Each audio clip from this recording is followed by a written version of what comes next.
로마서 15장 22절 말씀 주시겠습니다.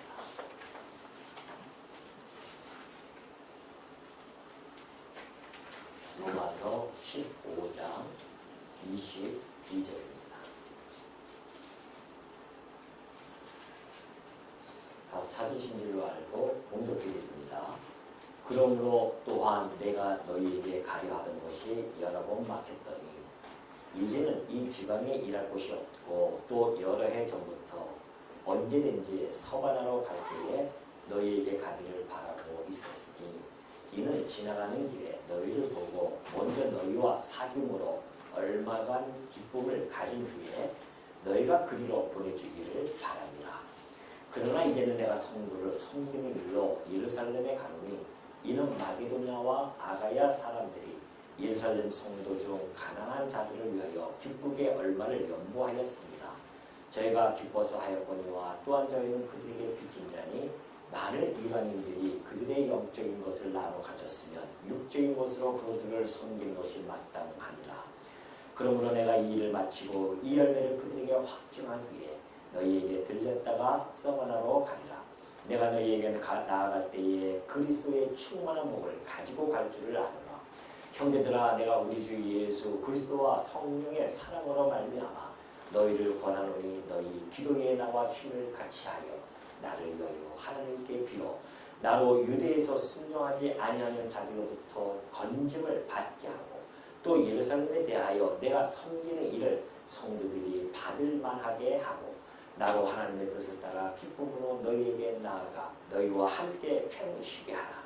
평강에 하나님께서 너희 모든 사람과 함께 계실지어다. 아멘. 33절까지 봉독해 드렸습니다. 여러분이 잘 알고 계시는 바울은 2000년 전에 예수 그리스도로부터 직접 이방인의 사도로 부르심을 받습니다. 그리고 그는 정말 그 사명대로 예루살렘부터 시작해서 저 사마리아 지역 그리고 그 위에 마게도냐 그리고 그리스까지 로마까지 향해서 복음을 세차게 전달했던 그러한 역사가 있습니다. 그는 지난 시간에 살펴봤듯이 우리가 선교에 대한 그 원리와 정책을 잘 설명해 준 바가 있죠. 자, 다시 말하면 바울이 선교자로서 그리스도로부터 부름을 받죠. 그리고 그 선교에 대한 원리를 밝혀줍니다. 그리고 정책도 같이 나타내 주죠.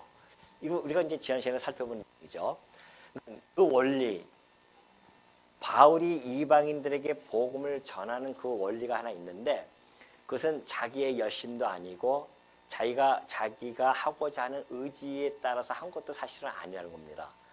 그 원리는 바로 성령의 능력이라는 거죠. 성령의 능력으로 선교는 이루어지는 것이다 라는 겁니다.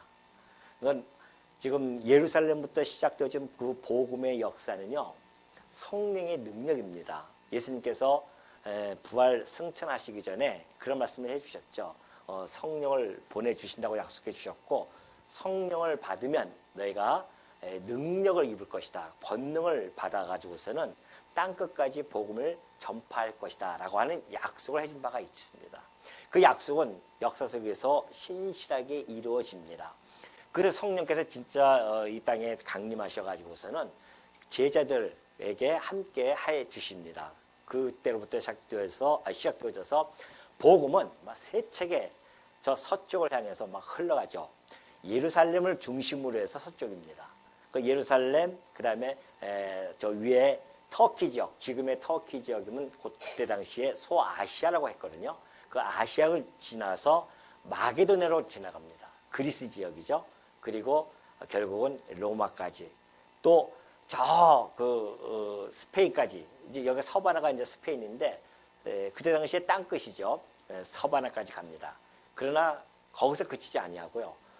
곧바로 저 영국으로 넘어가고 그리고 아메리카로 와서 일본과 한국을 거쳐서 지금 아랍을 향해 가고 있지 않습니까?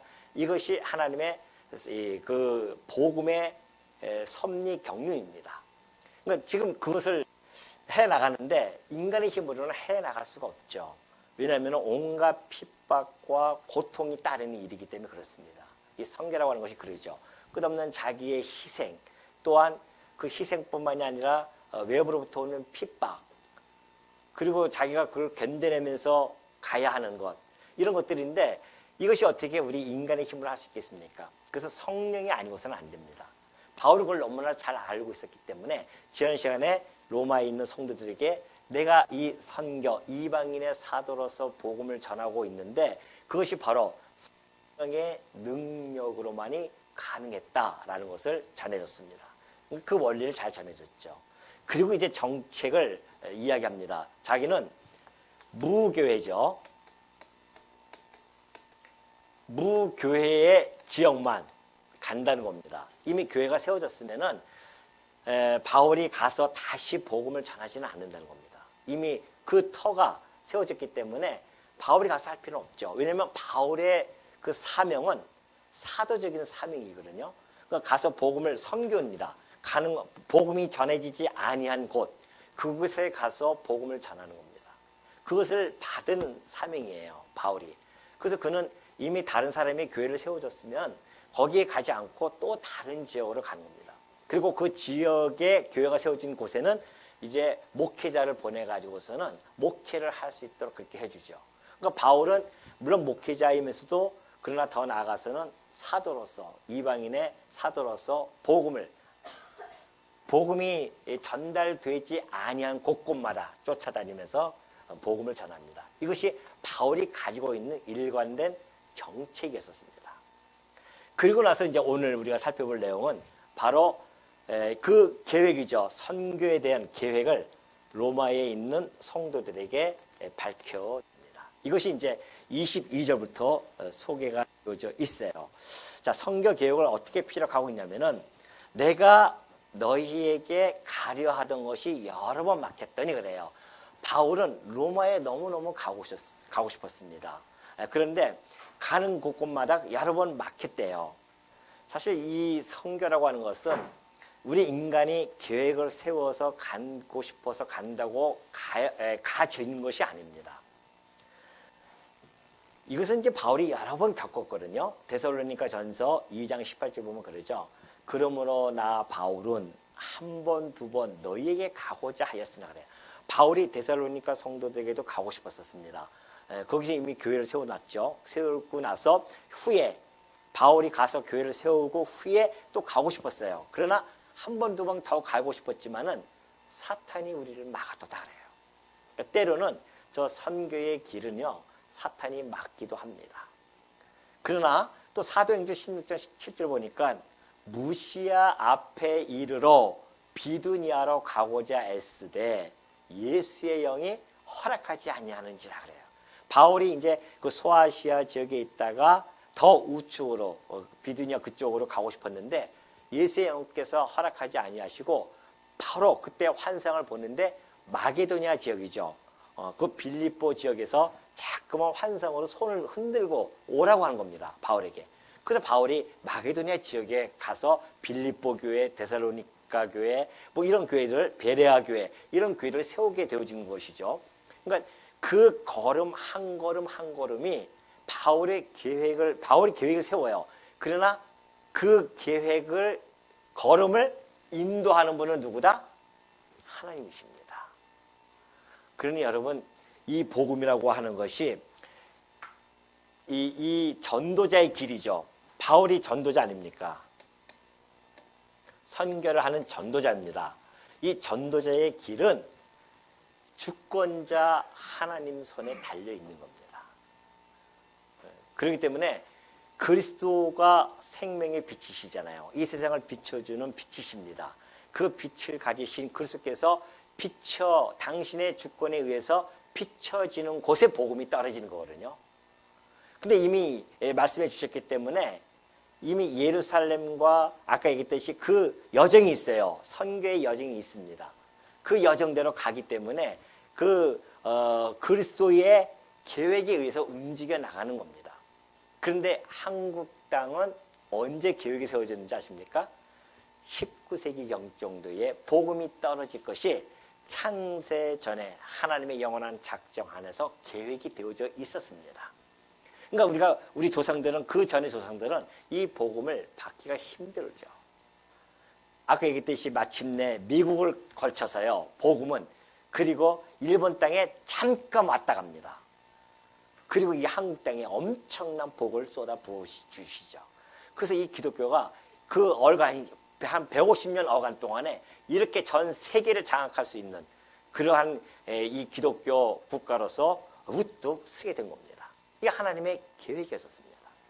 그런데 그 계획 속에 여러분과 제가 그 시기에 태어나서 복음을 받기로 작정되어져 있는 자들이 있었습니다. 그러니 내가 17세기에만 태어났어도, 그때 태어났으면 내가 모르죠. 제가 임금으로 태어났을지도 모릅니다. 제가 성이 임시 아닙니까? 그러니까 임금으로 태어났을 때 있죠.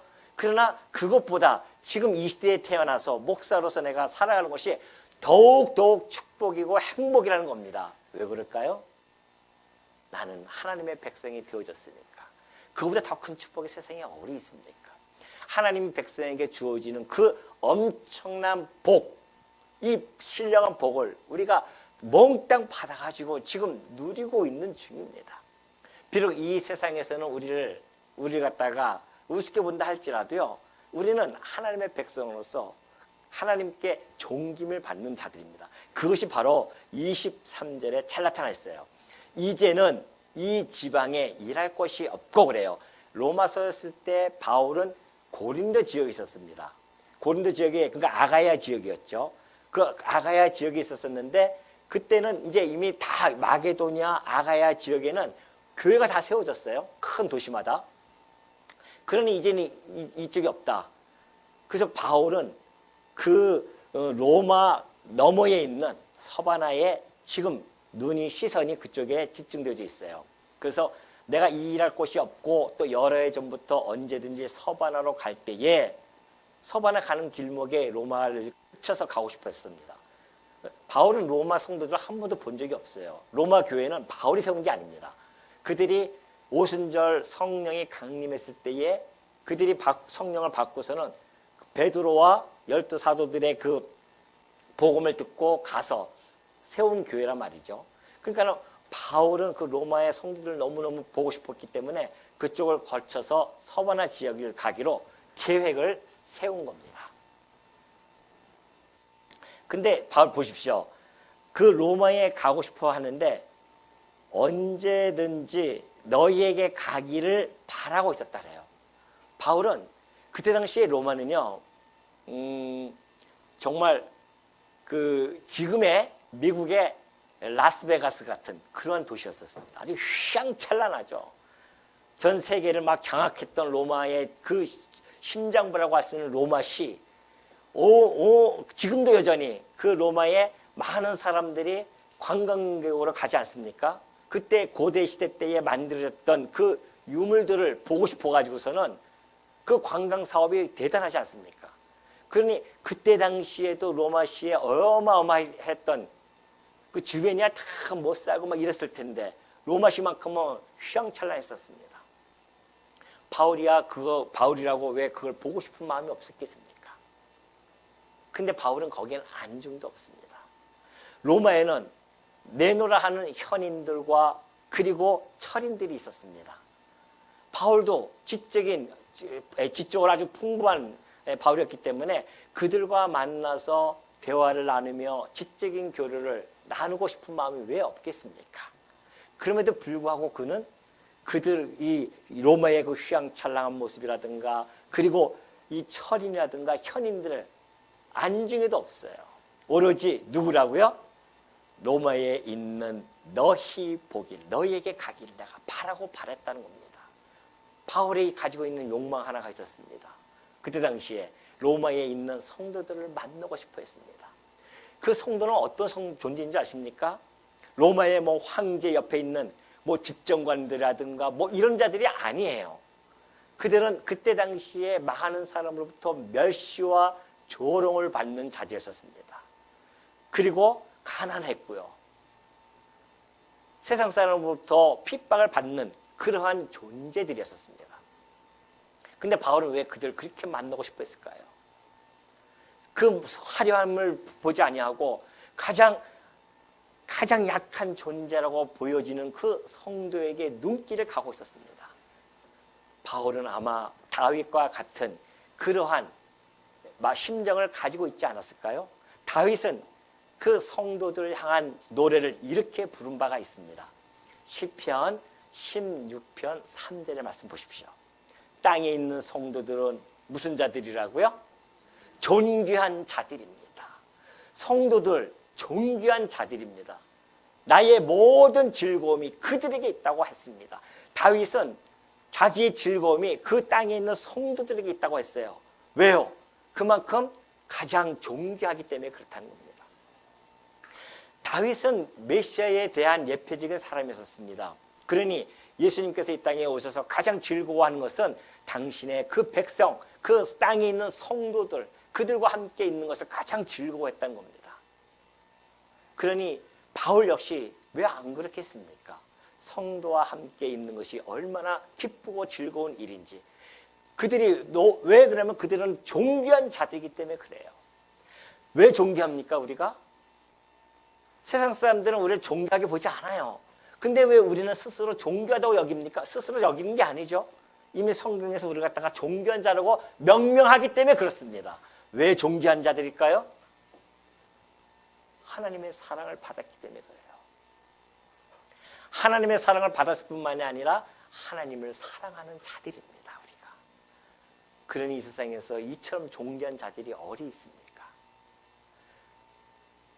그래서 이 사랑이 너희가 너희를 만나서 교제를 하고 싶다는 거 아니겠어요? 이는 지나가는 길에 너희를 보고 먼저 너희와 사귐으로 얼마간 기쁨을 가진 후에 너희가 그리로 보내주기를 바람이라. 여기 나왔어요. 자, 첫 번째 뭐예요? 너희를 갖다가 만나서 교제하고, 로마 방문이죠. 내가 로마 방문하기를 원한다. 그리고 또 하나는 너희 로마 방문에 가서 먼저 그 로마의 성도들과 함께 교제를 나눈 겁니다. 사랑의 기쁨의 교제를 나누고, 그리고 너희들이 나에게 선교를 지원해 주길 바란다는 겁니다. 선교 지원해서 어디로 가는가? 로마에서 서바나 선교로 가는 것. 이것이 계획이었습니다. 바울이 가졌던 계획이었죠. 그러니까 로마에 방문해서 먼저 성도들과 사랑의 교제죠. 그 교제를 내가 나누는데 얼마간 기쁨을 가진 후에 그래요. 교제, 성도와 성도 간의 그 교제는 참으로 기쁨이 넘치는 그러한 교제입니다. 우리 성도들의 사귐, 우리의 교제는, 모임은요, 세상 모임과 전혀 다르죠. 세상 모임은 뭐 개모임이라든가 동창회라든가 또 무슨 모임이 있습니까? 하여튼 세상에 모임이 너무 많습니다. 그 모임은 다 자기 유익을 위한 겁니다. 그러나 성도의 모임은 자기 유익이 아니라 타인의 유익을 위한 모임이에요. 뿐만이 아니라 아까 얘기했듯이 존귀한 자들의 모임입니다. 그러니 그곳에는 기쁨이 넘칠 수밖에 없죠. 그리스도의 사랑이 있는 곳입니다. 우리를 죽기까지 사랑했던 그리스도의 사랑이 함께 공유되어지는 곳입니다.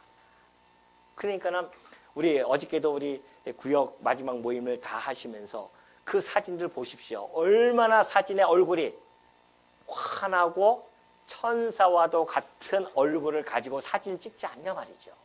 인상 찌푸리는 거 봤습니까? 물론 그 일반에서 사진, 세상에서 사진 찍을 때에 김치하고 찍는 거는 전혀 다르잖아요. 안 그래요? 정말 기쁨의 교제 속에서 나타나는 얼굴의 모습입니다. 이것이 바로 의와 희락과 평강이라고 하는 그 하나님 나라의 본질을 누리고 있는 성도들의 모습입니다. 그러니까 우리 그 어저께를 모여서 보니까 너무너무 기뻐가지고서는 반찬은 별로 없는데 너무너무 맛있는 거예요. 왜 그럴까요? 사랑과 기쁨과 즐거움으로. 진짜 그렇게 또 안 믿겠죠? 설마 반찬이 없다고 하니까 우리 구역장님이 저를 째려보고 계셔가지고서는 죄송합니다. 그렇게 안 들으니까 걱정하지 마십시오. 그만큼 우리가 존귀한 자들의 모임이기 때문에 소중한 겁니다. 이것처럼 귀한 모임이 세상에 어딨냐 말이죠. 바울은 그걸 너무나 잘 알고 있었기 때문에 바로 내가 가가지고서는 너희들과 함께 그 기쁨의 교제를 나누고 싶다는 거죠. 성도들의 교제는 세상의 이야기로 나누는 교제가 아닙니다. 반드시 어떠한 그 중심이 있어요. 그것이 로마서 1장 11절에 우리가 처음에 말씀을 상고할 때 여러분이 잘 알았던 내용입니다. 내가 너희를 보기를 간절히 원하는 것은 그래요. 바울이 로마에 있는 성도들에게 너희 보기를 간절히 원하는 것은 어떤 신령한 은사를 너희에게 나누어주기 위해서다. 내가 너희들에게 뭔가 돈을 갖다 많이 나눠주고 뭘 해준다는 것이 아니라 신령한 은사예요. 그 신령한 은사를 너희에게 나누어 주어 너희를 견고하게 하는 것이다. 이것이 우리 성도들의 교제입니다. 뭘 가지고 교제할 것입니까? 물론 육신적으로 먹는 것도 매우 중요합니다. 그것도 매우 중요해요. 그건 애찬이니까. 그 애찬 없이 또 이게 교제 나누면 또 건조하지 않습니까? 사실 그것이 있어야 기쁨이 있는 거죠. 육신적인 기쁨도 있단 말입니다. 그렇지만 그 육신적인 기쁨 너머에 있는 우리의 신령한 교제, 곧 신령한 은사를 서로 나누는 겁니다. 그 신령한 은사는 나중에 제가 후반에 나오기 때문에 그때 말씀드리고요. 이는 곧 내가 너희 가운데서 너희와 나의 믿음으로 말미암아 피차 안위함을 얻으려 함이라 그랬습니다. 그러니까 이 교제라고 하는 것, 신령한 은사를 서로 나누는 이 성도의 교제는 세상의 교제와 다르다. 그렇기 때문에 바울은 너무나 기쁨을 가지고 너희들만 보기를 내가 원한다. 그런 뜻으로서 지금 24절까지 말씀해 주고 있는 겁니다. 그리고 나서 너희가 내게 보내주기를 바랍니다. 그러죠. 자, 그러나 이제는 내가 성도를 섬기는 일로 예루살렘에 가노니 이는 마게도냐 아가야 사람이 예루살렘 성도 중 가난한 자들을 위하여 기쁘게 얼마를 연보하였습니다. 저희가 기뻐서 하였거니와 또한 저희는 그들에게 빚진 자니 만일 이방인들이 그들의 영적인 것을 나눠 가졌으면 육적인 것으로 그들을 섬기는 것이 마땅하니라. 먼저 지금 고린도 지역에 있었기 때문에 내가 그 로마로 넘어가기 전에 그럼 내가 해야 할 일이 있어요. 계획이 하나 있습니다. 그것이 예루살렘입니다. 예루살렘 방문이에요. 그 목적은 연보입니다. 구제연보죠. 그때 구제연보. 구제연보를 마게도니아 성도들하고 또 아가야 지역에 있는 성도들이 했었어요. 왜냐하면 예루살렘 지역이 그때 당시에 흉년이 어마어마하게 왔었습니다. 그리고 흉년뿐만이 아니라 핍박으로 인해서 출교를 당해요. 성도들이. 그러면 지금 이들이 당하는 이 구제는요. 어떤 상대적인 빈곤이 아닙니다. 내가 저 사람보다 못 살아라고 하는 상대적인 빈곤이 아니라 절대적인 빈곤이에요. 먹을 것이 없어요, 지금. 그런데 만약에 그 주변에 있는 마게도니아 지역, 로마에 있는 지역, 또 아가에 있는 그런 지역에 있는 성도들이 그 예루살렘 교회를 바라보면서 나 몰라라 한다고 한다면 그 안에 그리스도의 사랑이 정말 있느냐라고 하는 아주 엄중한 질문이 던져지는 겁니다. 바울이 지금 그런 이야기하는 거예요. 내가 지금 이들에게 가는 목적은 그들이 한 연보를 가지고 그들에게 가야 된다는 것이죠. 그 일을 먼저 해야 된다. 내가 예루살렘 들렸다가 너희에게 가서 있다가 이 서바나로 갈 것이다. 이런 계획을 잘 지금 설명해 주고 있습니다. 그러니까 그 연보를 통하여서 로마에 있는 성도들에게도 지금 그 연보에 대한 동참을 지금 촉구하는 것과 같습니다. 왜냐하면 우리가 가지고서는 그들에게 지금 보고 이 연보를 가지고 갔는데 그냥 우리가 구제 좀 불쌍하다 해서 그런 차원으로 가는 것이 아닌 겁니다. 그들과 우리는 뭐다? 그리스도 안에서 한 몸이에요. 한 지체입니다. 한 형제입니다. 그러니까 교회라고 하는 것은 한 단일체예요. 지금 각 지방에 흩어져서 각 나라에 흩어져서 교회가 수많이 있지만은 그건 이제 그 보이는 유형적인 교회란 말입니다. 그러나 무형교회로서의 하나의 교회는 예수 그리스도가 머리 되시고 우리는 그의 지체 되어진 그 교회가 하나가 되어진 교회입니다. 그러니까 우리 모든 성도들은 다 하나죠. 믿는 것과 아는 것이 하나이기 때문에 그렇습니다. 그리스도와 연합되어졌기 때문에 그렇습니다. 그러니 그들의 아픔이 곧 우리들의 아픔이 되어지고 우리의 아픔인 그들에게는 아픔이 되어지는 겁니다. 다 유기체적인 관계이기 때문에 그렇습니다. 영적으로 맺어진 유기체적인 관계예요. 그래서 바울이 지금 이 내용을 잘 설명해 주고 있는 거죠. 그러면서 이제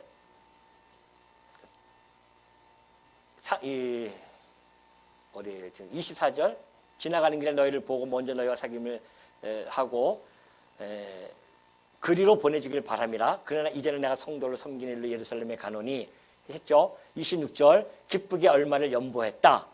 그들이 저희가 기뻐서 하였거니와 또한 저희는 그들에게 빚진 자니 만일 이방인들이 그들의 영적인 것을 나눠 가졌으면 육적인 것으로 그들을 섬기는 것이 마땅하다고 하잖아요. 당연하죠. 예루살렘으로부터 복음이 시작되어져서 복음이 전파되어졌어요. 그러면 지금 이 마게도니아도 그렇고 각 지역의 이방인에 있는 성도들이 사실은 빚을 진 겁니다. 영적인 빚을 졌어요. 아니 우리가 그 복음을 듣고서는 예수 그리스도의 지체가 되어지고 하나님의 자녀가 되어져서 하나님의 영원한 기업을 상속받고 영원한 생명을 소유하게 되어졌다고 하는 것이 어떻게 육적인 것과 비교할 수 있겠습니까? 그런 이야기예요. 그들로부터 시작되어졌던 이 복음의 역사, 그래서 이 영원한 생명을 간직하게 되어졌다고 한다면 육신의 것 가지고 어려우면 서로 나누는 것이 마땅하지 않겠냐는 것이죠. 이것이 기독교적인 정신입니다. 근데 사실 우리나라도 빚졌죠. 누구한테 빚졌습니까? 저 미국에 대해 빚졌죠. 사실은. 그 미국에게 빚진 것을 가지고 우리는 지금 이 복음의 볼모지에 가가지고서 좀 선교사들이 막 가 있지 않습니까? 그 우리도 거기 빚진잖아요. 빚을 갚는 겁니다. 다. 그러니 그 연보를 함에 있어서 얼마나 기쁘고 즐거움으로 하는 것인가. 연보에 대한 자세를 여기서 잘 보여주고 있죠. 그들이 아주 기쁘게 그 일을 했다는 겁니다. 기쁨과 자원으로 하는 연보는요. 풍성한 열매를 맺힐 수밖에 없습니다. 그래서 28절 보면 그래요. 그러므로 내가 이 일을 마치고 이 열매를 그들에게 확증한 후에 너희에게 들렸다가 서번하러 가리라. 자, 이 열매 곧 그들이 사랑의 열매 아닙니까? 그리고 감사와 사랑의 열매예요. 그 연보를 가지고 이제 바울이 갈 겁니다. 예루살렘에. 그 가면은 이 이방인들이 유대인들이 유대인 교회 아닙니까? 예루살렘 교회는 그들이 만약에 그 연보를 줬을 때에 정말 이방인들도 우리가 정말 개 돼지처럼 생각했던 그 이방인들도 그리스도와 한 몸이 되어졌고 하나님의 자녀이구나. 그래서 그들과 우리가 한 몸이구나 라는 확증입니다. 여기에 확증은. 그들에게 나 확증한다고 하는 것은 우리가 이방인 교회와 유대인 교회도 다 하나이구나. 이것을 내가 확증시켜주겠다 가가지고서는. 그 연보를 가져가서 그들이 그 힘든 가운데 연보를 했습니다. 당신들 위해서. 그들도 우리와 한 형제입니다. 라고 전해주고 유대인 성도들은 그걸 받아들이면서 와 진짜 그리스도 안에서 우리가 하나이구나. 이것을 확증받는 거죠. 그런 다음에 너희에게 들렸다가 서번하러 가리라. 또 다시 한번 계획을 잘 설명해 주죠. 내가 너희에게 나아갈 때에 그리스도의 충만한 복을 가지고 갈 줄을 아노라 그래요. 참 이 바울 보십시오.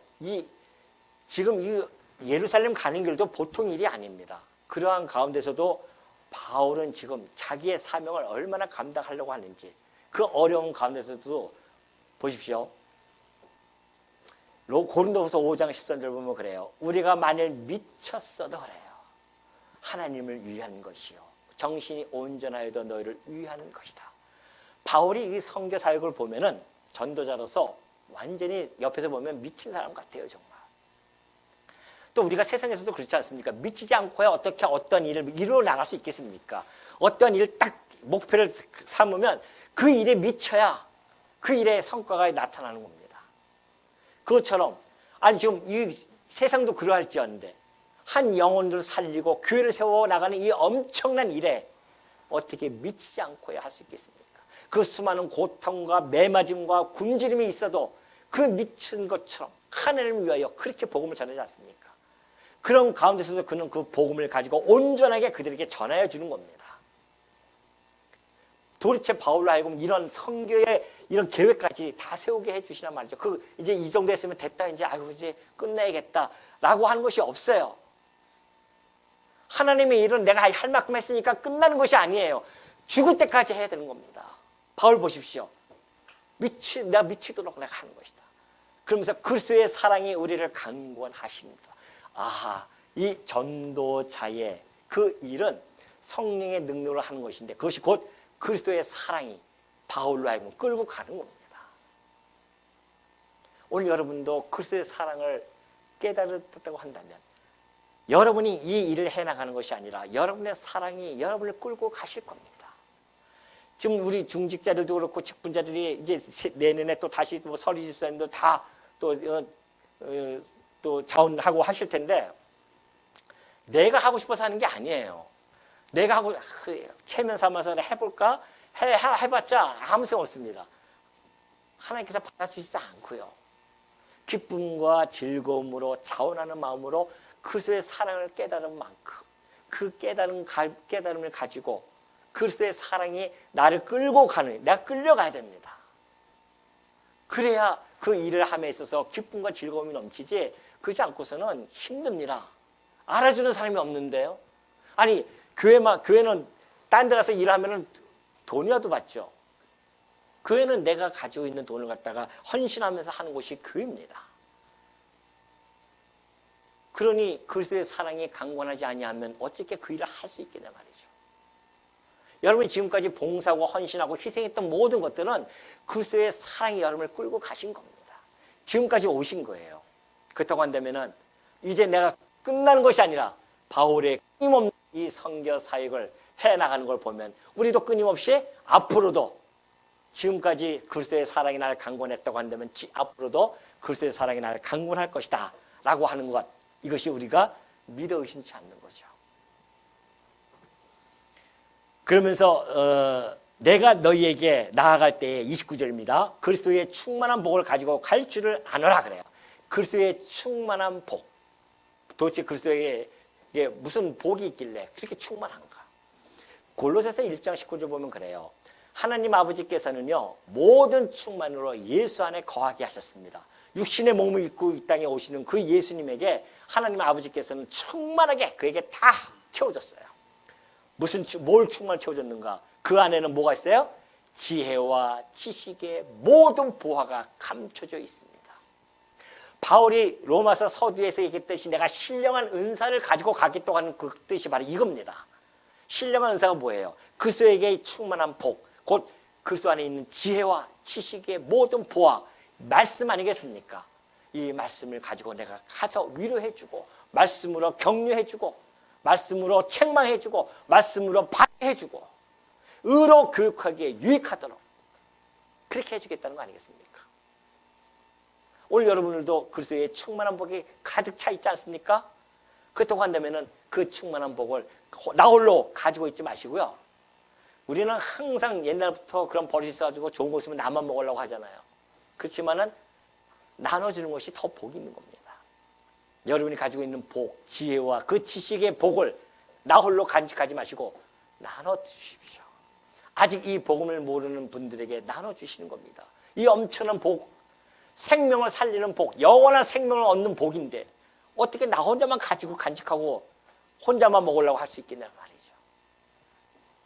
바울은 그 충만한 복을 아낌없이 나눠주고 싶어가지고 내가 너희 가서 그 충만한 복을 나눠주려고 하는 그러한 계획을 세웁니다. 그러니 이 모든 계획을 세우면 그냥 계획대로 이루어지는 것이 아닙니다.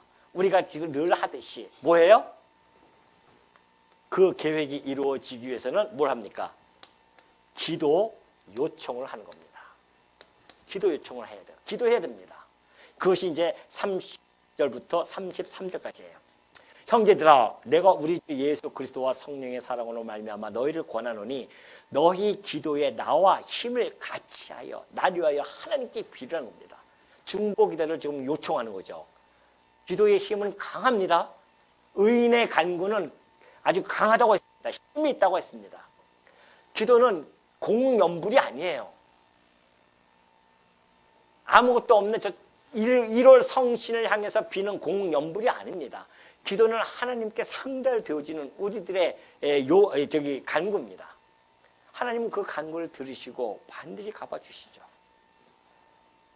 그래서 고린도후서 1장 11절에도 그렇게 잘 나타내지 않습니까?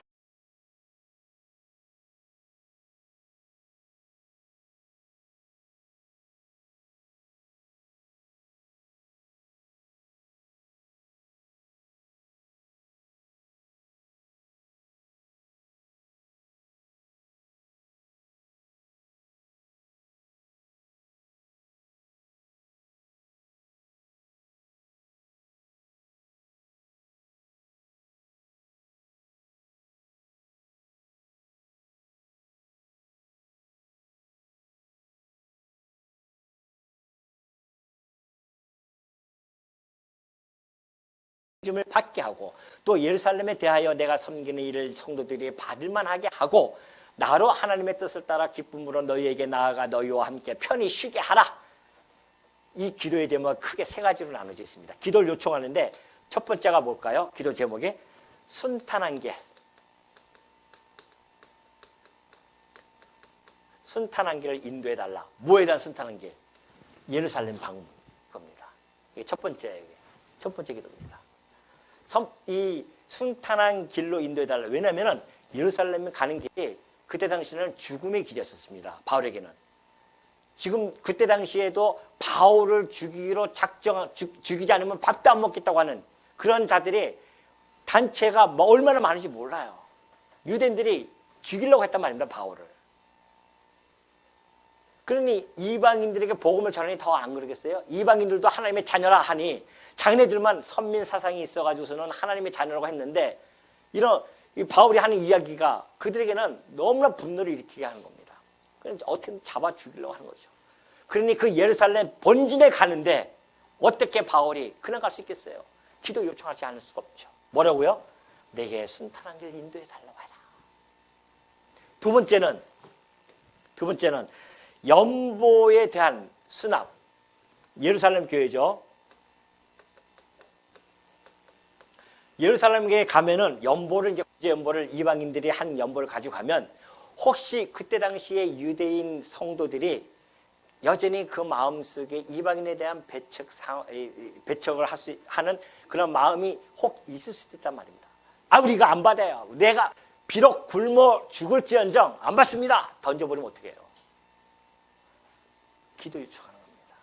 그들이 감사함으로 그 연보를 받을 수 있도록 잘 수납할 수 있도록 좀 기도 좀 하니 너희들 기도해달라. 그리고 세 번째가 뭡니까? 세 번째가 로마 성도와 교제 나누는 것. 기쁘게 교제 나눌 수 있도록. 그래서 내가 나로 하나님의 뜻을 따라 32절 기쁨으로 너희 나아가 너희와 함께 편히 쉬게 해달라. 이 기도 세 가지들을 요청합니다. 우리가 요즘 우리 공보자들이 중직자들이 기도하지 않습니까? 아침에 기도하는데 이제 다음 주에 뭐 광고 나오겠지만은 12월 달부터는 성도님들이 다 함께 그 기도에 동참하기로 했습니다.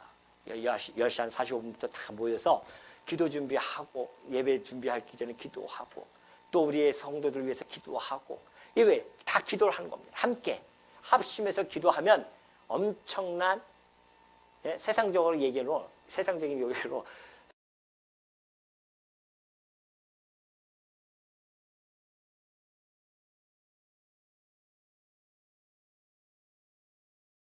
그러면서 평강의 하나님께서 너희 모든 사람과 함께 계실지어다. 마지막 축원을 해 줌으로 말미암아 이 모든 이 서신서의 15장까지 해서 그들에게 잘 설명해 줬죠. 로마에 대한 이 선교에 대한 원리, 정책, 계획을 잘 설명해 주고 이렇게 여기에 대한 것들을 기도에 요청함으로 말미암아 로마 성도를 향한 그 바울의 그 행하는 그 마음가짐 뿐만 아니라 그가 아직도 배가 고파요.